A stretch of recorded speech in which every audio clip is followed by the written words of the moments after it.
We've had a lot of unicorn founders. We've had the founder of Sneak, Zilch, quite a few others actually as well. What separates a unicorn founder from a normal founder? It's a great question, and I think about it a lot. These people are extremely good at hiring. They're leaders and they enable others to do their best work. They're all insanely hard workers, insanely ambitious. Welcome back to Brick by Brick, everyone. Today I'm joined by Hector Mason, who is general partner at Ep.16 Ventures, co-founder of Focal VC, and the co-host of Riding Unicorns, which is a podcast about early stage tech companies. Great to be on the podcast. Thanks for coming on. I really appreciate you taking the time. I first came across you because I came to the virtual demo day for Focal, and I watched all the pitches because I'm very interested in pitches and how they work. And when I came to that day, I just read The Power Law, which is, I don't know if you read it, about the history of... Yeah, I'm about a third of the way through it, and I should be finished by the end of 2025.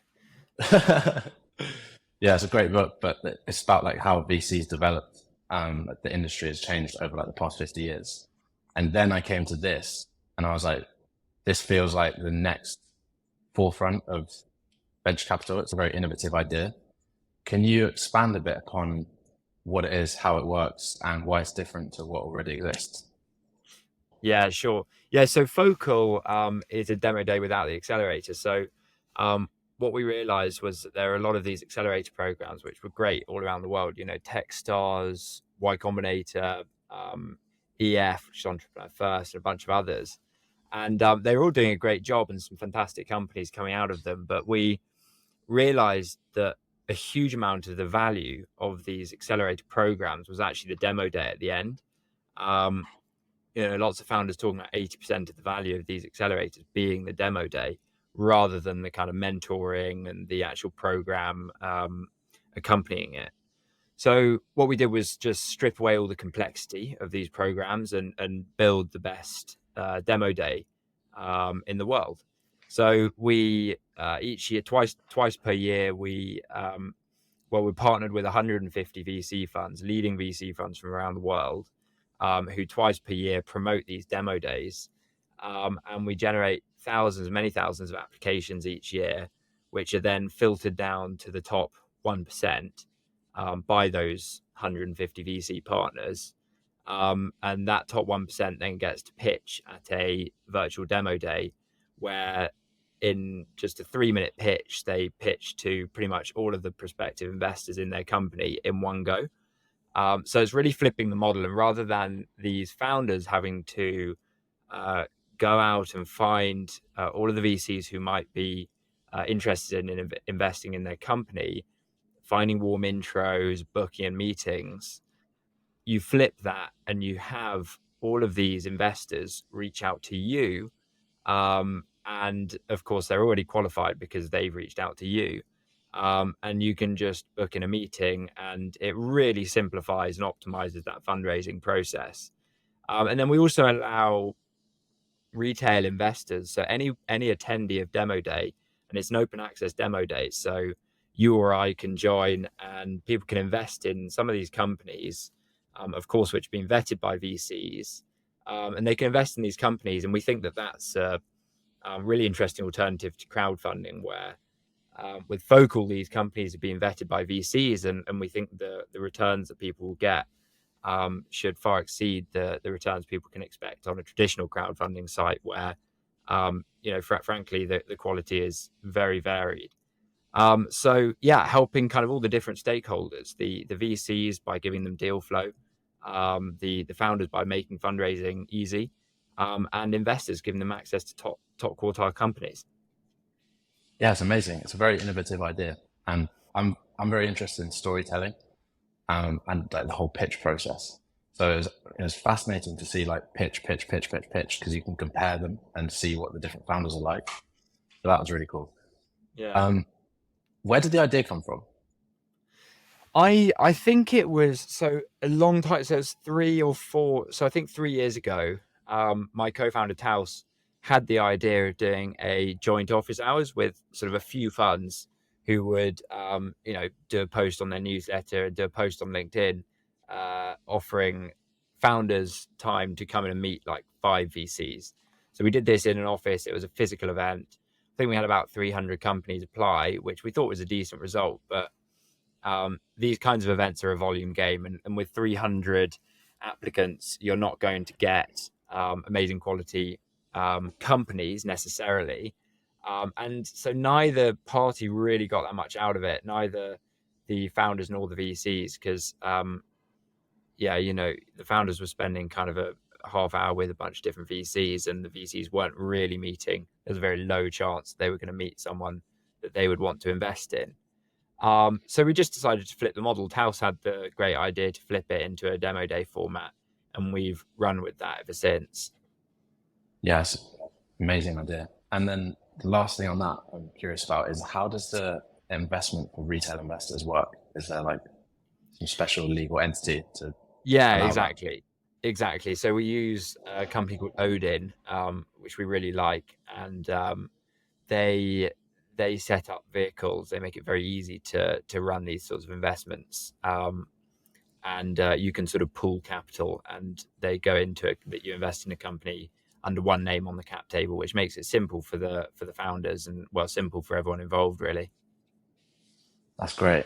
And then in along those sorts of lines of thought, where do you see the future of VC going? Because it seems to me as an outsider that distribution is being democratized, the tech stack is being democratized, like you can use AngelList to run your fund. When all of those things are no longer the competitive differences between different firms, what becomes Yeah, like, how do you get competitive advantage? yeah. I mean, it's a great question, and you can imagine I'm thinking about this every day. Given that I both co-founded Focal, which is sort of almost the anti-VC, and I'm also a GP at Episode 1, which is a VC fund. So I've sort of got my foot in both camps, and frankly, I love both camps, and I think each benefits from my involvement in the other. Um, but yeah, future of VC. I mean, it's a fascinating question. I think things have come on a long way. There are different trends. I mean, one trend that we've already touched on is like greater involvement from retail investors, and the sort of umbrella term of democratizing access to private companies, and companies like Odin that we use for these investment vehicles, companies like Voban, AngelList, even Crowdcube, and Focal are all making this great asset class available to more people. So I think that trend is going to continue, and we're going to see more and more angel money and a mass of capital come into private markets. Regulations catching up and sort of evolving. Um, so I don't know what will happen there, but there's always been something that hasn't felt quite right, in the fact that um, pension funds, slightly different class of investor, but at their core, that is um, kind of retail. It's actually the people who are retired and need their pension fund returns to live. Pension funds haven't really been able to invest that much in VC. It's always been quite hard, particularly in the UK. That's changing. So, in one way or another, you're going to have many more people benefiting from this fantastic asset class. Which, if you invest well in the asset class, it's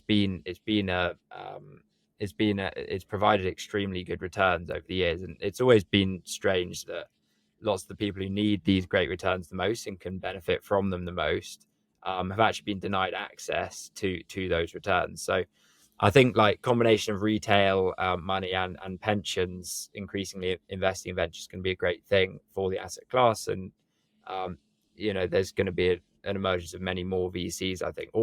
Or the flip side is that things could consolidate, and actually there's a sort of flight to quality, and that the VC funds who can do it really, really well will attract the vast majority of that capital. So the jury's out. I think there will be more and more VC funds. I think there will be more and more great VC funds, um, and so that's sort of one trend. I also think there's this other irony in VC, which is that it's kind of one of the last industries to have been disrupted. Ironic given we're constantly investing in disruption, um, and that is starting to change. I think there are different areas where VCs being disrupted. So you have, where's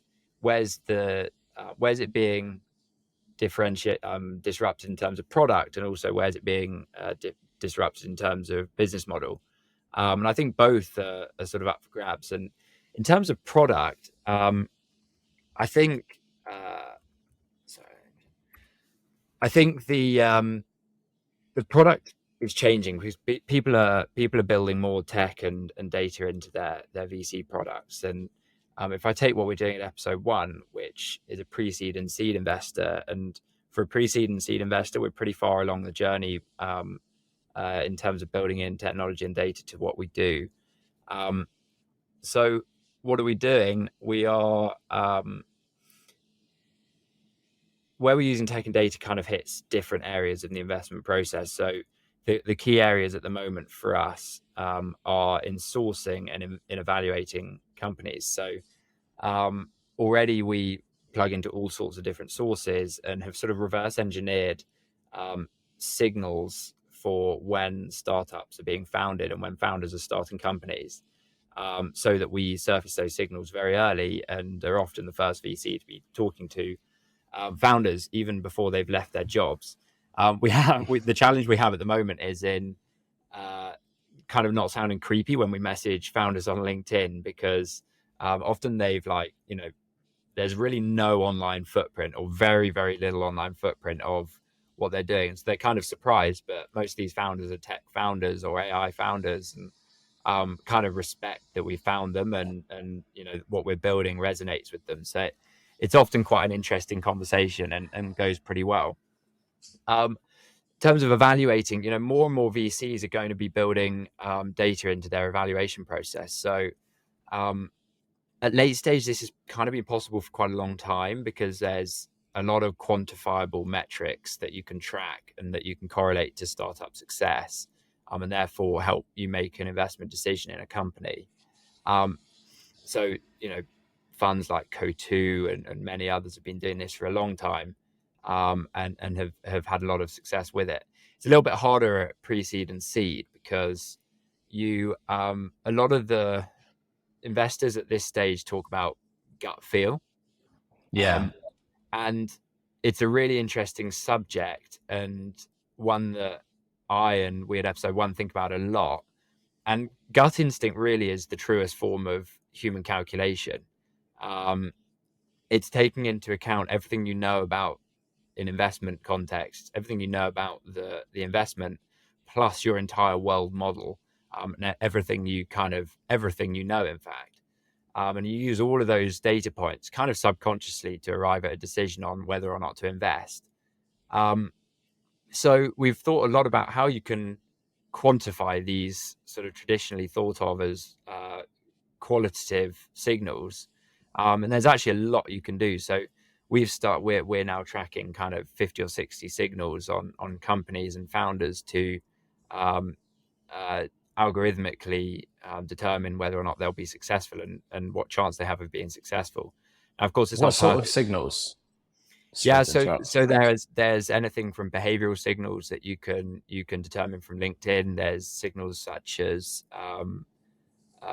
like the sector company is in, their fundraising journey. Some of the most interesting ones are proprietary ones that we've sort of had a hunch that if a founder behaves in this way and the company is this sort of company and has been on this sort of path so far, then we think that's a really good signal that the company will be successful. Yeah. We'll then go out and find data on those, back test it on a segment of data. You don't want to back test it on all the data, because then you can't really test the model. And often we find that these things are correlated with success. So the stuff we're doing on the predictive side is really useful and kind of augments us as an investment team, and allows us to operate as a small invest team, but as though we're a much larger investment team with teams of analysts and associates and experienced investors. And Yeah, already that's actually that excellent. AI kind of acts in terms of its performance it already significantly outperforms the average VC, which is kind of surprising. Yeah. So there's a lot going on in that space, and it's going to how that the reason I take you through all of that is because it's going to play out in interesting ways, and one way that it could play out is just in bringing down the cost of the product.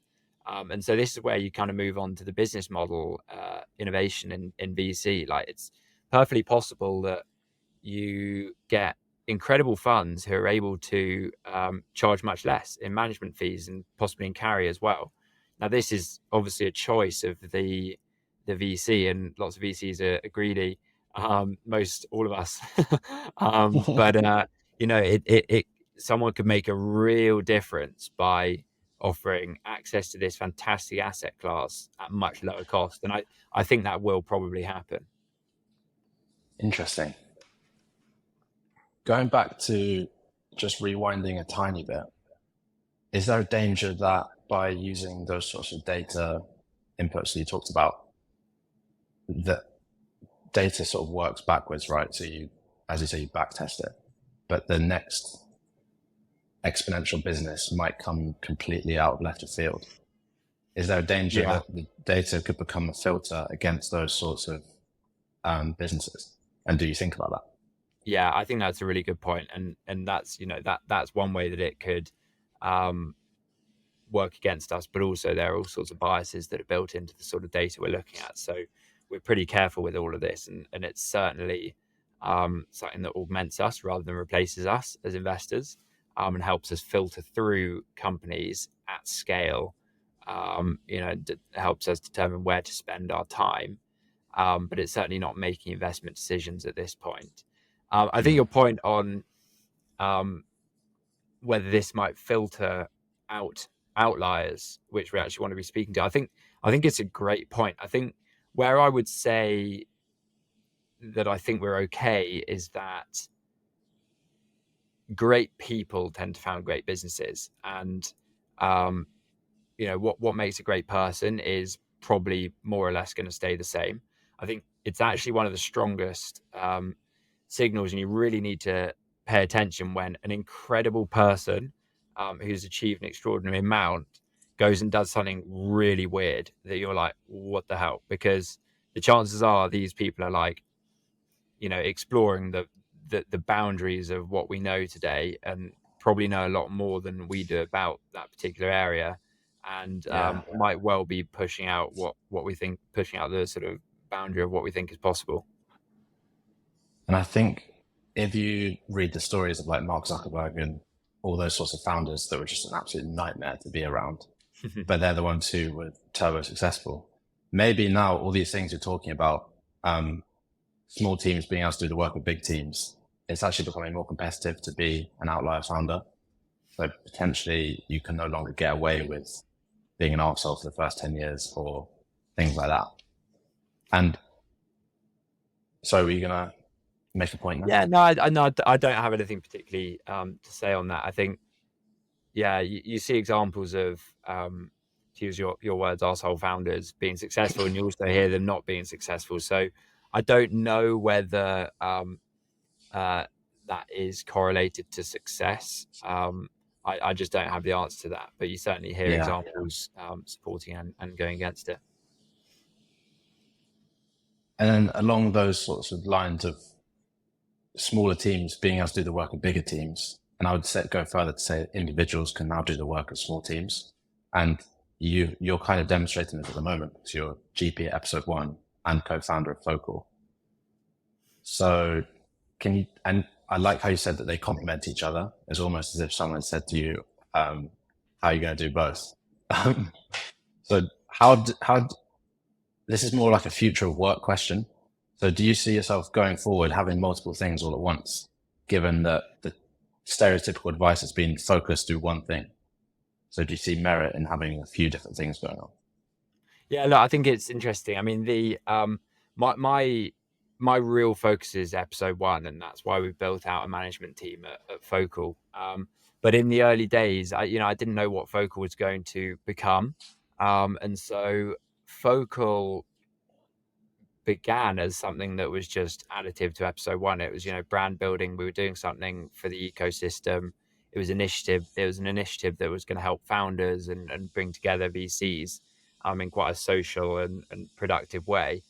One thing kind of led to another, and we are where we are today. And like, there's no denying that Focal has brought us a lot of exposure, brought me a lot of exposure, helped me build a good network, and also be seen and respected as a bit more of an operator, which is something that can be quite valuable in VC. I think, founders like talking to other founders, and I'd absolutely call myself a founder. I think I always will be. I just, it happens that my business is VC. And so, we're doing a lot of building at episode one. And yeah, they absolutely help each other. I mean, episode one has invested in a number of companies that have come through Focal. We also help, we also have, various ways that we, bring new business to episode one portfolio companies through Focal. And so, yeah, episode one's my focus, but I think it is perfectly possible now to have more than one sort of, you can have a side hustle quite feasibly, I think. Yeah. I don't know whether it's, I don't have like AI agents sort of running away in the background on my desk, but I'm certainly, I use all the latest tools. I'm definitely a bit of a productivity freak, and don't feel like I waste much time. And where something can be automated, I'll automate it. And where it feels like there's a way to do something more scalably, I'll do it more scalably. And so I often find myself, investing a bit up front, a bit of time up front, because I know that it's going to pay dividends in the long run in terms of time savings. Yeah, I want to get more onto your sort of personal approach to work. But before that, I feel like this is a great opportunity to ask someone who's spoken to a lot of unicorn founders, what separates a unicorn founder from a normal founder? If you've spoken to the founder of Kazoo, Love Film, one of the co-founders of Revolut, there's a range on your Yeah, podcast. we've had a lot of unicorn founders. We've had the founder of Sneak, Zilch. Yeah, I mean, quite a few others actually as well. And it's a great question, and I think about it a lot. And I've even thought about passing the transcripts of the calls through AI to understand, what are the common threads here that we see in unicorn founders, and comparing it to other It's a great founders. But idea. of course, but you run across like selection bias issues, because or survivor bias issues, because people are probably going to speak differently once they've achieved unicorn status and once they've been successful. And so actually, it's not necessarily the case that you should then be looking for the um, same sort of traits in very early stage founders, because actually people just change as they find success. So it's really hard to find common threads. But some of the things that I definitely notice are, these people are extremely good at hiring. They all say that hiring is the most important thing. I think they're broadly good judges of character. They're leaders, and they enable others to do their best work. They're all insanely hard workers, insanely ambitious. I think they're often quite level-headed and able to make rational decisions under pressure. And I've heard a few times, they quite often have sort of a lot of decision making models and matrices, so they'll sort of be very decisive on decisions that can be reversed, but they'll take their time on the ones that can't really be reversed. I think they have a level of maturity. They need to have a level of maturity. I mean, I think there are some hotheads who've been extremely successful, but I think I would rather back someone who was quite level-headed. Yeah, I mean, these are some of the things that strike me. Some others might sort of spring to mind later, but yeah, I'm just trying to think. Yeah, I mean, these people are also incredibly commercial. Like, one of the things we look for at episode one is people who are going to just find their way to product market fit. And some people are kind of almost born with this. And it's probably a combination of being hardworking, extremely commercial, extremely creative, and sort of very logical, and um, just just finding a way um, to build that revenue, and experimenting. Like one of the things that I've definitely seen is common between all of these founders is ability to experiment and desire to experiment, but also um, they've all built cultures of experimentation at their companies, because very few companies go on to be like the huge winners with just one product. You need to be multi-product company, um, and where I've seen companies and founders kind of hit some sort of a ceiling is where they just don't quite experiment how they should, and they don't have a culture of experimentation, and then perhaps their employees don't feel enabled, or the autonomy to run experiments and to sort of test things, and fail actually. So yeah, these are some of the things that strike me, but there are many more. Some really good ones in there. The one I'm especially interested in, because this is a question I'm trying to answer through this podcast, is hard work. Everyone says they're a hard worker. Everyone says they work 18-hour days.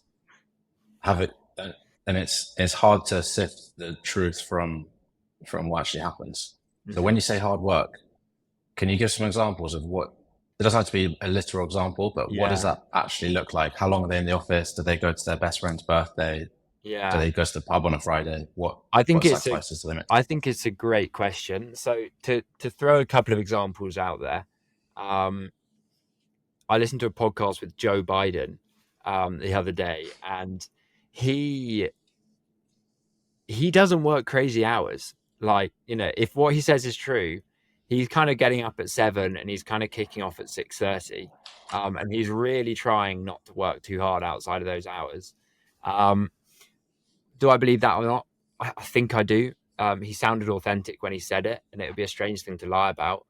Um, but then you hear people who I'm not sure I want to know names, but unicorn founders who I've had on the podcast, um, I know that they're working at 3 a.m. Like, you're getting responses from them at 3 a.m. So are other people who know them, and these people are complete addicts, and Mm. that is um, arguably what it takes for some people. Is certainly an addiction for many people, and with that probably comes sacrifices. I just worry that in a way, trying to sacrifice everything. Some people try and sacrifice everything immediately before there's maybe a necessity for it, and then they end up quitting because they can't keep it up. So, do you think there's like in a way, how much you sacrifice is kind of something that you iterate on over time? Yeah, look, I think it's different for different people. I think some people are lucky. You can call it. I think there's an element of luck. Some people don't have to work as hard on their resilience and on their Yeah, mental health, and your circumstances, how you grew up, all of these things can impact that. I think people also, that being said, people have a lot of control over their resilience, and you can do all sorts of things to build your resilience. So, I don't think anything is off bounds for really anyone.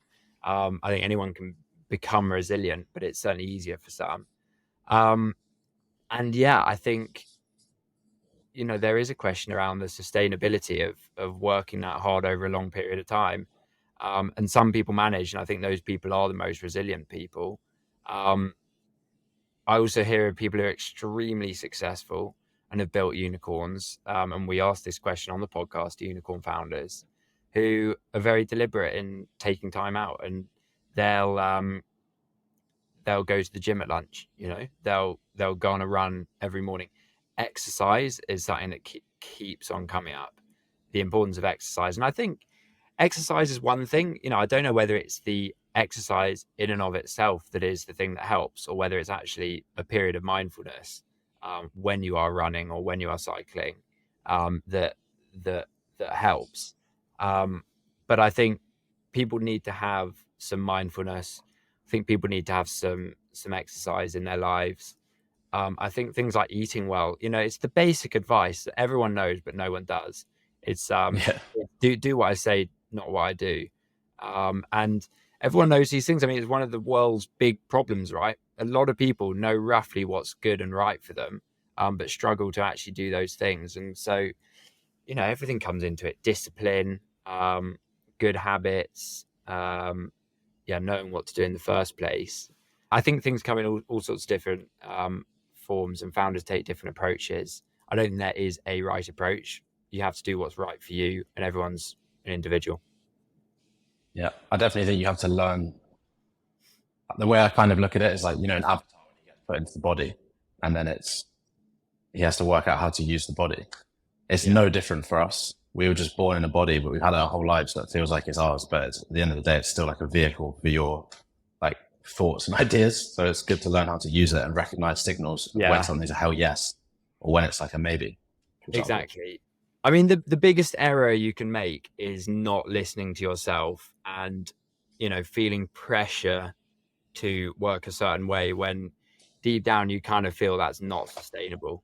And I think a lot of people suffer from that. I certainly suffer from that, and a lot less than I used to. I think I feel more able to, have 10 minutes at lunch where I watched some Wimbledon for 15 minutes at lunch today, um, rather than sitting at my desk with my lunch while scrolling through emails. Because for me, and this is just my perspective, but I am probably a bit ADHD. I'm not diagnosed or anything like that, but I need like constant stimulation. I need to be doing all sorts of different things.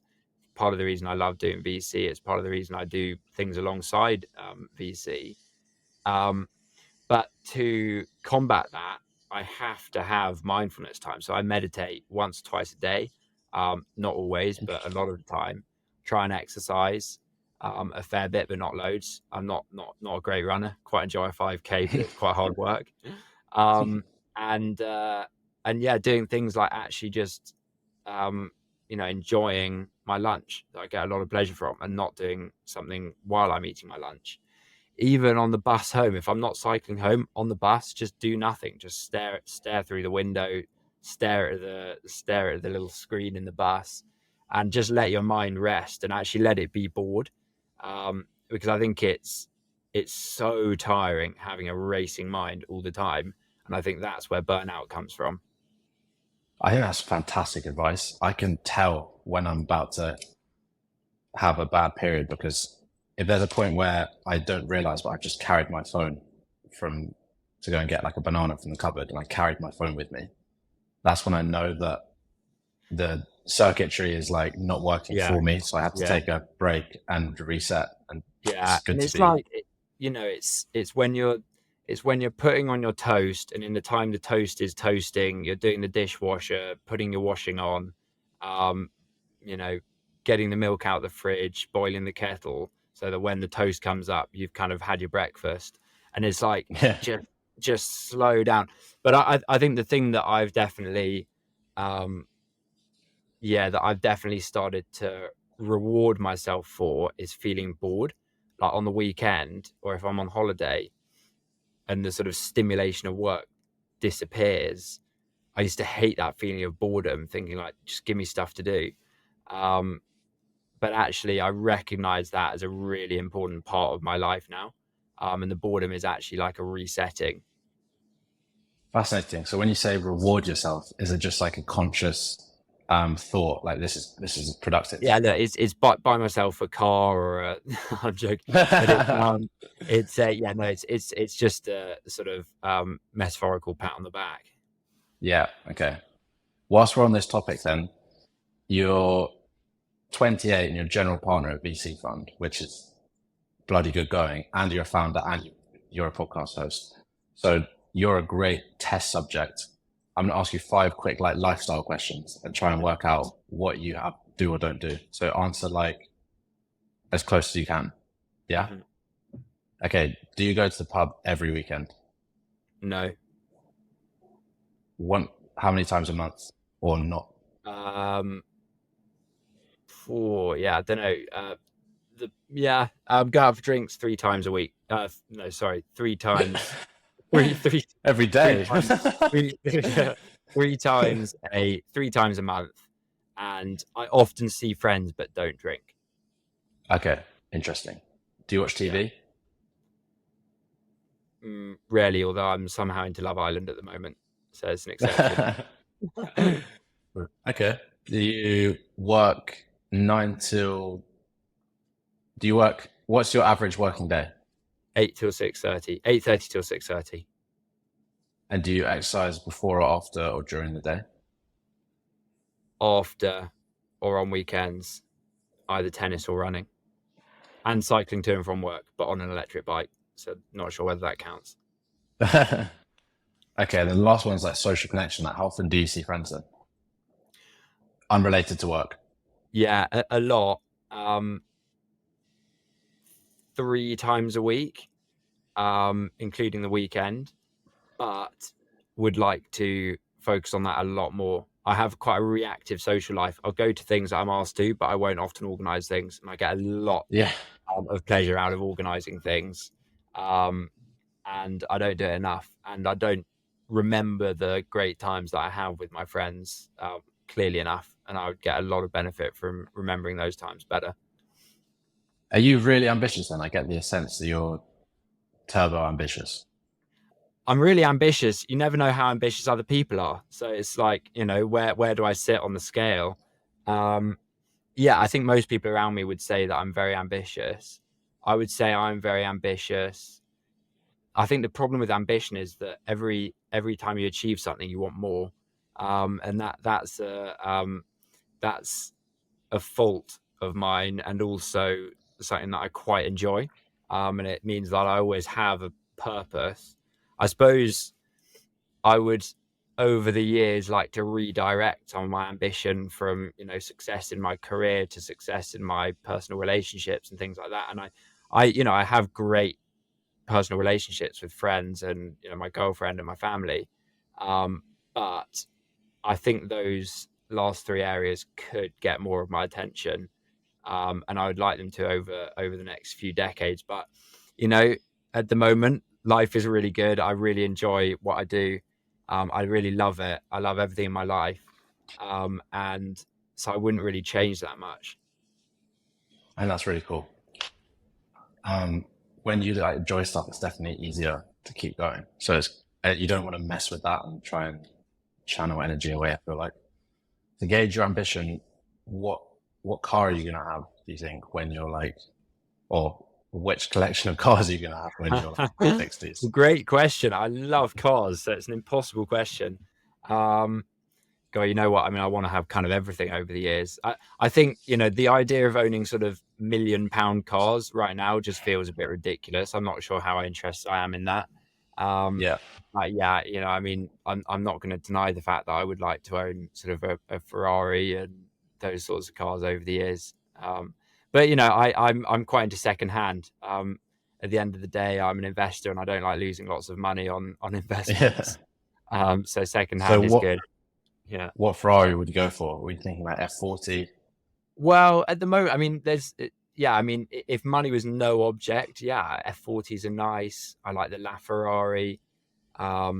What's the one that's just come out that's really not the LP something, I think. Mm. Um, but the one that feels a bit more realistic in the nearer term, not tomorrow, but in the nearer term, maybe like a 458, something like that. Oh yeah, Um, that'd be very cool.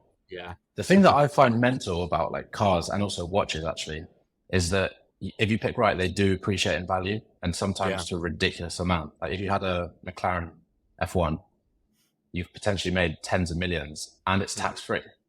Yeah. Yeah. I used to, so at uni in my first year, I remember I was sat in my room and I used to just sort of trawl through, like, car websites, and I started creating a list of cars that I thought would go up in value. So like, sort of 70s Porsche 911s, often the sort of category defining cars. So this was really the VC being born in me, was the kind of, think about what are the category defining cars. now it's companies I'm thinking about. But you know, Generation One Golfs, first generation Range Rovers, all of these sorts of cars that really broke the mold and showed people what was possible and created a new category. Um, I think all of those are pretty interesting investments. That's a fantastic idea. Do you think that's possible to make an investment fund that buys classic cars? Because with Yeah, petrol cars being banned in 7 years, that is huge. That means there'll never again be a car made like the cars that we have now. And yeah, I there's think only going no, to be more people. yeah, no, it's a good idea. I mean, I think maybe you can already. I'm not sure. I mean, the problem with it versus like a share in a company is that there's a big maintenance bill attached to it and some practical issues. But um, yeah, I'm Yeah, sure there are true. people who do it. Um, and yeah, I think it would be cool. You know, with petrol cars being banned, does that reduce the demand for petrol cars? Even amongst collectors, I'm not sure. I'm not sure which way it would go, but yeah, Mm. it's interesting. When I was reading one of your blog posts, one of the interesting points you made about founders was that it's good when they've got, I can't remember how you worded it, but a direct line of sight to money. I think you worded it as like um, Oh, commercial prowess, that homing sort of thing. missile to money. That's it. Yeah. Well, I heard that somewhere else. I didn't coin it, unfortunately. That's a great term. But Yeah. can you tell us a story of how you paid for your university? Yeah. Yeah, I sort of tell this story and people say, "Oh, you shouldn't really say that on in public because it's illegal," but it's not illegal. It's against bookies' policies, but it's not illegal. Um, yeah, so all of these book actually, so back in the day, there was one particular bookie who offered a huge referral bonus or sign-on bonus, but to withdraw it, you had to place quite a lot of bets. I think £1,000 or £2,000 worth of bets. Um, and so I did it for myself. I placed the bets, but I also laid the bets. So it was like bet on Man U to win, but then on a betting exchange, lay that. And a lay bet is just for that result not to happen. So it could be a draw or the other team wins. And so it basically makes the bet risk free minus a small sort of margin, unless you can find a match where there's an arbitrage between the lay bet and the bet. Um, so started doing this for mates and giving them splitting the profit with them. That worked really well because students love the idea of getting 50 quid for no work. And then set up a kind of network of people around the UK doing this for them. And I'd pay referrers a fee, and then I'd split the profit with the person whose account it was. And so yeah, that kind of just spiraled, and I told all my housemates about it, and we all did pretty well from it actually. In hindsight, maybe I wouldn't have told my housemates, but it was much more fun doing it with them all than just sort of burying myself in my room doing all these bets. That's incredible. I'm sure that's a good signal if someone has that homing missile nature. I Yeah, need to well, work on so it. shortly after I stopped, well, I left uni, they um they turned off that sign-on offer. So I don't know whether it wouldn't have been me who made them turn it off, but I'm sure there are other people doing it as well. Mm. I think that's why it helps to be, you're better off having like a positive bias towards these like hacky money things than you are assuming that they're all a scam. Mm-hmm. Especially if you look at crypto. If you were just like, if you tried 10 things on a small level, some of the things you could have done are ridiculous, but it's definitely only a point in time until everyone floods in and plugs it. Yeah, I think that's right. I think it's having a positive attitude to them, but I think you can't be an idiot about it because um, for every if you're an idiot about it, for every 10 that you try, um, you know, 9 are going to fail. Maybe if you're smart about it, for Yeah. every 10 that you try, the 10 that you pick, seven work or 7 fail or something. But maybe the odds are slightly better. So you do need to pick your opportunities and not go for the sort of get rich quick scheme that's advertised on the YouTube video you're watching later on. But it's yeah, there are a lot of opportunities out there for sure, and most of it is just getting on with it and doing something. Yeah, 100%. And from reading some of your stories about how you got your existing job at episode one, loads of people try and break into VC, and it's very hard. So, what do you think, in hindsight, made your application stand out and got you the job? Well, I don't think my application stood out actually because I was rejected initially. So um, they they turned me down. It was a cold application. I applied just through the sort of application form, having been sent their newsletter with the advert for the job for the associate role back then. And I, after being rejected, messaged them saying I'd urge you to reconsider for a couple of reasons. And I turned up at the door unannounced just to sort of show a face, thinking, at this point, I really wanted the job. So I just thought I'll do whatever I can do to get in front of them. Um, Heard back from them saying, due to your persistence, we'll give you a phone interview. So I had a phone interview and it went from there. Um, but I think, from what I've learned from the others who did hire me, um, a large part of it was just they knew how much I wanted the job, um, and I hated my old job. And through researching what VC was, what I'd be doing, I just realized it was the perfect role for me. It was this interesting intersection between investing and startups that were both things that I loved. And the more I read about it, the more I wanted to keep on reading about VC and all the intricacies and nuances of it. Um, and so I think, I came into the interviews quite educated for about VC for someone who hadn't been a VC. Um, I'd done a few hacky little things like revise a few quotes from great VCs from blogs that I'd read, to make it seem like I'd probably read a lot more than I really had. Um, so there were a few hacky tricks, but those hacky tricks, everyone, it's sort of part of sales and part of VC is sales. So it's a signal even in and of itself. Um, and yeah, they just knew I wanted the job. I think I'd done some Crowdcube investing. I'd invested some like very small amounts in public markets as well, so they could, there was evidence of my interest in startups and investing. Um, and they also knew that I'd been an entrepreneur. I'd had a couple of businesses at that point. So I think they took a wild card. I guess I was 24 at the time, and there were people with more experience, but yeah, I suppose they sort of took a punt on me. Yeah, that's really incredible. I think there needs to be a word for that because when there's a word for something, you can encourage it. But like a good friend of mine did the same. She knocked on the door of a restaurant in Notting Hill that's very like well known for a job there, like a PA job. And that was the thing that out of hundreds or thousands of applicants, that's the thing that got over the line. It's just like Exactly. resourcefulness. Yeah, it's really, yeah. I think that's a good word for it. It's be resourceful, have initiative, be passionate. Because people sense passion and enthusiasm. Um, those things go a really, really long way. I think the sort of your first job out of uni, you get encouraged down the here's a CV, send it out, and then see what you get. But that just for me, that's just so broken because how do you get your Yeah, passion across in a CV?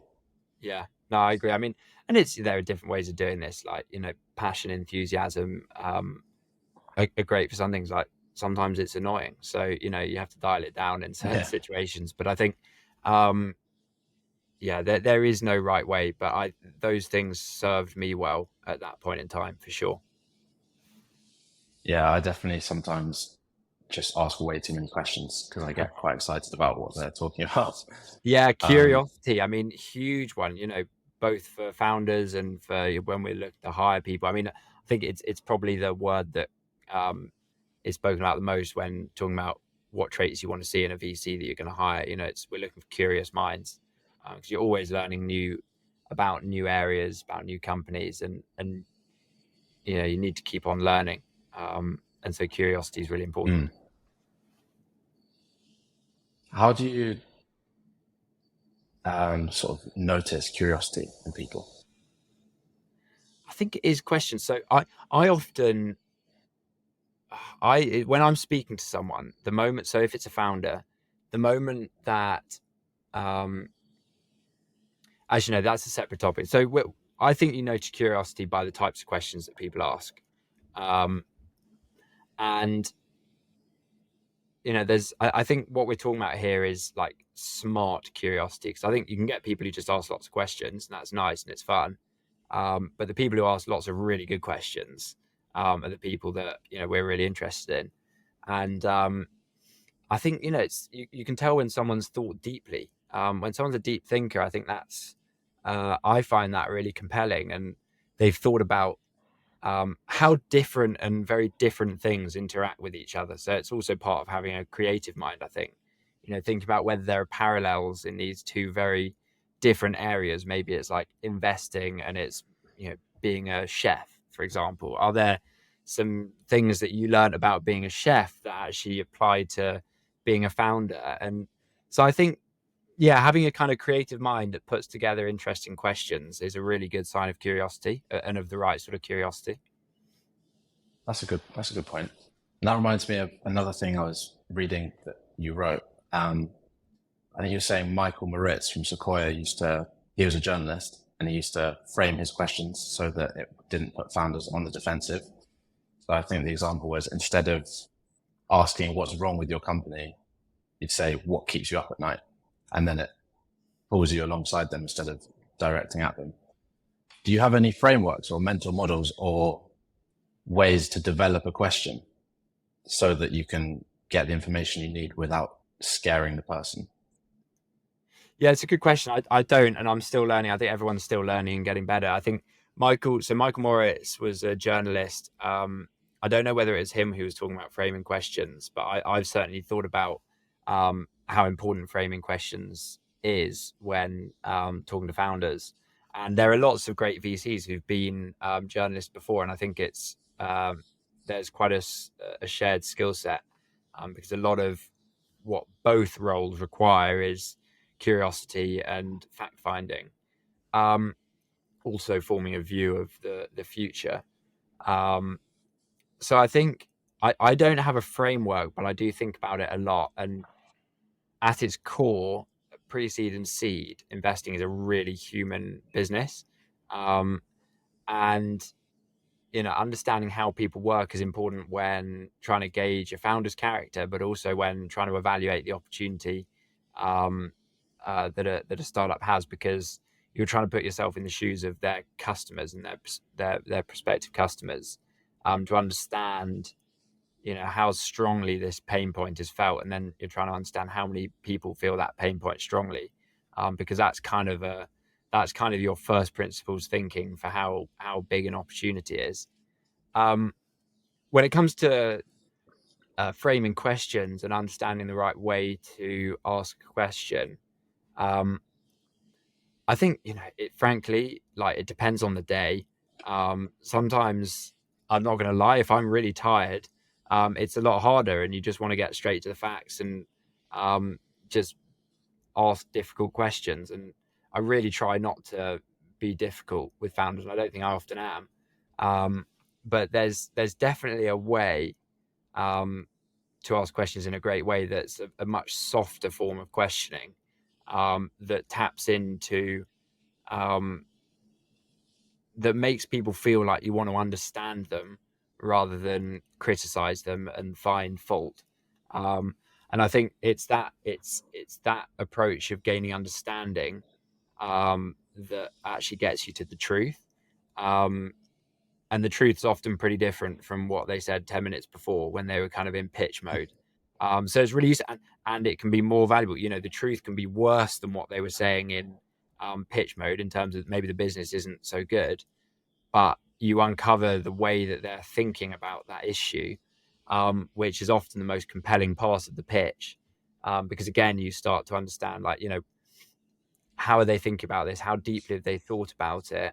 How creatively are they thinking about it? How are they going to tackle the issue? How have they tackled these issues before, these kinds of problems?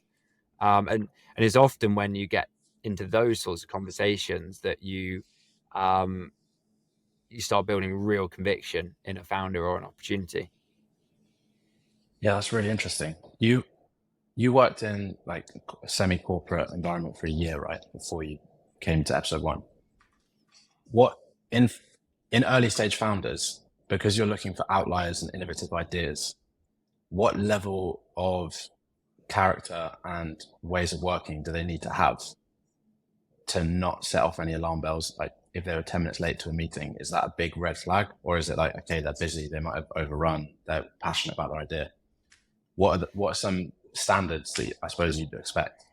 Yeah, it's a great question. I mean, look, I really am anti setting sort of rule based criteria, because everyone's different, and like success comes in many forms. I mean, yeah, it might well be possible that people who are late to meetings go on to more success. Yeah. So it's hard to say whether it's positive or negative. I mean, there's a question, do you want to work with people? Are you going to be able to tolerate working with someone who's always late? But I don't think I would mark it against their chances of success. I don't think it's always a combination of things that help you get to a decision rather than one thing on its own. And one person who's late for a meeting but does all these other things is very different from one person who's late and does a load of different things. So it's always a combination of things that lead to decisions, and lead to your kind of opinions forming. Yeah, I really don't have, I don't think any, or certainly many rules that would sort of qualify someone out in terms of behaviors. Okay, that's good news because at work, I feel like in my day job, I feel like under so much pressure to conform into like certain ways of being. And I guess that's just the nature of working in a big organization. But some of them seem counterproductive to like creativity and ideas and stuff. Yeah, look, So I mean, it's good to know their that. behaviors have to fit in the organization that they're in, right? And so you know the behaviors a startup founder can get away with, and that might actually be effective, are very different from that of a manager at a big corporation. Um, so it's really, every case has to be taken on its own merits. Yeah. Which behavior do you have that you're most proud of? um, it's a good question. I think I'm conflicted in whether I'm open-minded or judgmental, or maybe I'm both. Um, I think people would say that I'm open-minded, but I know that in my mind I'm quite judgmental, and probably take some shortcuts when sort of deciding what I think about people. At least I'm aware of those. I think I'm very self-aware, and I'm like very reflective, deeply reflective, and really try and correct myself where I think I've been proven wrong. So I'm often small things will happen where I had an assumption, and that assumption gets busted, a month later or a year later, and I think actually, I remember being quite a hard line on that particular thing, and I've now been proven wrong. And I think that happens enough times, and you just start to realize that um, everything. Well, I think there are very few rules about sort of how I think it's difficult to judge people. I think if you're judging, you probably don't know everyone's context. If you don't understand someone, you probably don't understand their context. Um, so yeah, maybe sort of being open to change in some way. Um, but I don't know. I don't know where I sit in the spectrum of Yeah. being open to change. I might be right in the middle. Open to change and self-awareness is a good combination because that leads to all the other things that you can work on to be good enough at something. What Mm. does your self-awareness look like? You take time to think on the bus and you meditate? Do you ever sit down with a Uh, problem, for example? Or like yeah. when do you have thinking time as part of your day? Is what I'm trying to say. I do have thinking time. I mean, it's not built into my day, but I'm always thinking. Yeah, I don't know. It feels a bit like an addiction, that I'd like to switch off probably more often. Um, constantly thinking, and that's why I meditate, to sort of turn off the thinking for a while. And I do manage. My thoughts are very few and far between when I'm meditating, um, and it's good just for your mental state to prove that you still can have a quiet mind at times. Um, so yeah, I don't deliberately build it into my day No, it's a lie. I suppose, yeah, I have the meditation, I have some exercise. I do think about whether I'm switching off a lot of times during the day, but it's probably in small chunks rather than it's probably in short, frequent chunks rather than um, long, infrequent chunks. Apart from that meditation and maybe some exercise and stuff like that. There's But been a lot of, I didn't really answer your question to the self awareness part. I don't really know. I think it's self evaluation it's just and routine. reflection. Yeah. Yeah. There's a lot of good data points, I think, in this podcast of one version of what like high performance looks like, which is cool. Mm-hmm. I've really appreciated your time for this whole podcast. There's one more thing that I'm keen to learn from you, and that is, how do you see content as part of your life and career? So you have a podcast and stuff. Is it a tool that you use? Is it something you just love doing? Like, what's your sort of thinking behind putting time and energy into putting podcast episodes out there? I've listened and they're very good. Well, thank you. That's kind. I mean, I yeah. I mean, look, I've really enjoyed this podcast. I think you've asked questions that we don't ask enough of our guests, and getting right into the weeds of the human psyche and all that. I think it's a lot of fun. We're more just sort of what did you do? How do you do it? So I think I didn't ever set out to do lots of content. I sort of wrote a couple of blogs 2 or 3 years ago and thought, oh, that's quite fun. 4 years ago, that's quite fun. But I don't know. I think I started recognizing it as actually an opportunity beyond anything because, I started getting more LinkedIn followers and thought, okay, well, um, you know, brand to an extent in VC is quite important, and you actually struggle to gain very much respect from all of the different sort of ecosystem participants, if you want to call them that, founders and VCs and angels and all these people, unless you have some sort of a brand, who's this 24-year-old who's Mm. just like done a bit of consulting and has like had a couple of Yeah. tiny businesses. Like, no one's really going to listen to you. And so it's almost, I think it's a growth hack. It's just because what I put out there is out there, it doesn't mean it doesn't mean I'm having more valuable thoughts than anyone else, but they're not putting them out there, whereas I am. And I think that served me quite well in sort of accelerating my career. And then I do enjoy having from just a light-hearted point, everyone likes a dopamine hit. And at this point, when I post and get a few likes, it's a nice feeling and sparks some debate. I can get answers to things. I think that's, I posted today about whether anyone had like a data set on the different paths that companies take to 100 million revenue, because I hadn't seen that data set, and a whole load of stuff comes back. So it's a really useful tool. It's kind of crowdsourced knowledge, and yeah, I find it fun. I don't spend much time, frankly, on social media or anything like that. It's kind of, I'm in, I post, and then I'm out. Okay, that's And good. it's like, yeah, I'm not particularly addicted to social media.